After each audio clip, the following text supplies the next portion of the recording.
Сай келген ата-бабадан келе жатқан дәстүріміз қыз ұзату көрінісін тамашалаңыздар. Ал кеттік.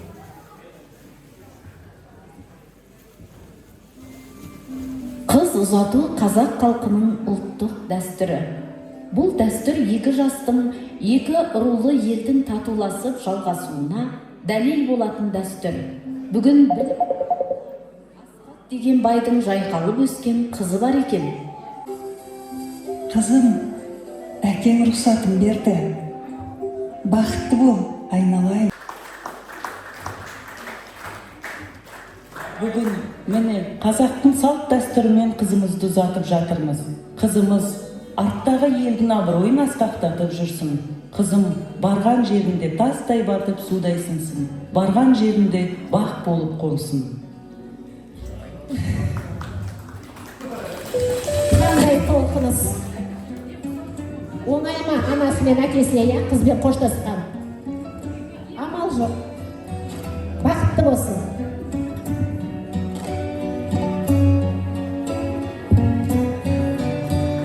Қыз сыңсу айтады, елмен қоштасады.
Бізге өнеге үлгісі бұрынғының, сәу келеміз алтындай қазынамыз, салауатын асырған бұрынғының. Қараңыз, ат әдемі құдіретін, қызды иіп, ибамен бүгілетін, сәу келе іс басарлық ниетпенен, тек анасының қолымен тігілетін. Бұрандаса қос бұрым, қына белде, о шіркін қыз келбетін сынай көрме. Елдің көркі қыз дейді біздің қазақ. Қазынасын қыз бенен сынайды елді. Ақ жаулығың құтты болсын қадамын. Татты болсын сүйіп тапқан адамын. Оңай емес жаққа келіп жарасу. Ақ ниетпен адал болып, бақытты бол қарағым. Уа қалайық, қызымыздың асқар тау әкесінен баталайық. Қызына деген ақ тілегін, ақ лебізін сұраймыз.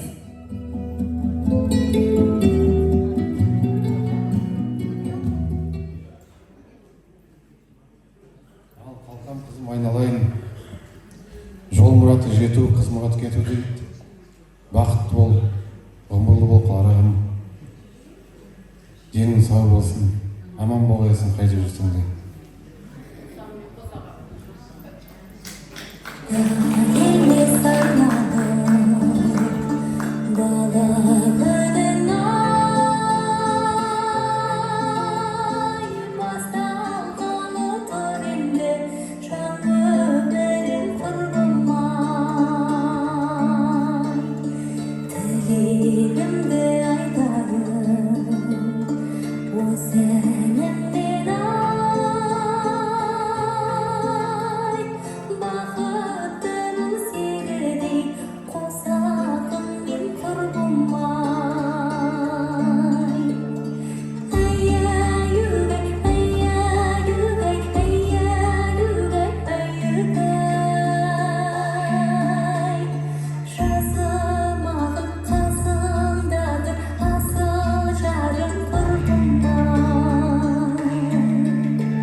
Ал осымен біз бүгінгі көрінісімізді аяқтаймыз. Наурыз құтты болсын. Иә, қандай керемет қорқынышты шақ, е? Әдемі салт дәстүр жүрегінен жұлып ата-анасы шығарып салды. Қыз ұзатылды. Енді не болады? Дәстүр бойынша келін той көреміз. Ал енді қызымыз ұзатылған болса, келін